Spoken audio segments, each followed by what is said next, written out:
अगर तुसी भी एक डॉग लवर हो और साढ़े चैनल ते आए हो नवें तो दोस्तों सब तो पहले चैनल को कर लो सबसक्राइब तो नाल ही दबाओ घंटी दा आइकन नूं ताकि हर तरह की डॉग्स की वीडियो तुहाडे तक आसानी नाल पहुंच सके।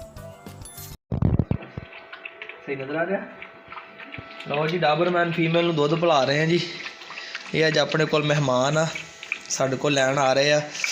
अवैस भाई साल 1.5 साल तो मेरे पिछे थी। असलान भाई डाबरमैन तो अचानक एक दिन राबता होया तो मैं क्या जनाब एक डाबरमैन फीमेल अपने हथ आई है तो कहते असलान भाई चेक कराओ तो माशाल्लाह सीधा करो इतने तो चेक कराई है तो उन्होंने भाई उन्होंने पसंद भी आई है। टेल इन्हें क्रॉप की हुई है तो लैन वास्ते आ रहे हैं समुंदरी तो इन्हू मैं लैके पहुँच चुकी हाँ घर। एक वीडियो तुम पहले बच्चों ने वेखी होनी जो की ओपनिंग की थी डब्बे की तो एक वीडियो तुम हुण वेख रहे हो दुध पिला रहे हैं तो नैक्सट तुम उदों वीडियो चैक करोगे जिन्हें असीं इन्हूं अपना भाई ने हैंड ओवर करांगे।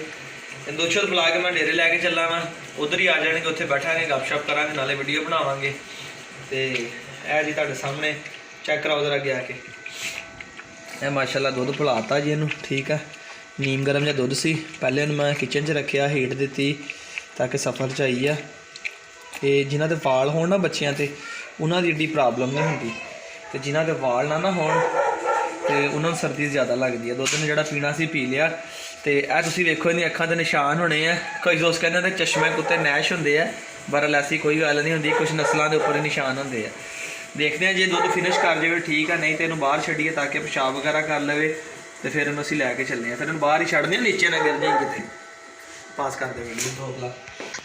लो जी हुण असीं इन्हूं बाहर छड्ड दित्ता जी। डाबरमैन फीमेल पप्पी है दुध शुद्ध पिला के ताकि पेशाब वगैरह कर ले। हादी भाई पीछे हो जाओ हादी पीछे हो जाओ ताकि पेशाब वगैरह कर लवे ईजी हो जाए। फिर भाई लैन आ रहे हैं जनाब तो उन्होंने डिलीवर करांगे तुहानूं दवा वो पोटी करन लगी लुंडी लगी जे वाह लुंडी जे असली जानवरों के यही वादे होंदे आ।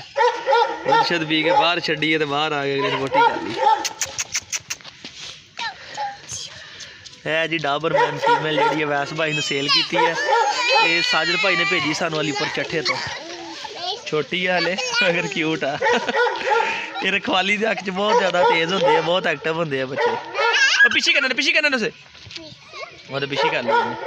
अब खेलो इसके साथ आप अब जब आपके पाँव में आएगी अब भगाओ इसे ज़रा इसकी थोड़ी सी ठंड कम हो।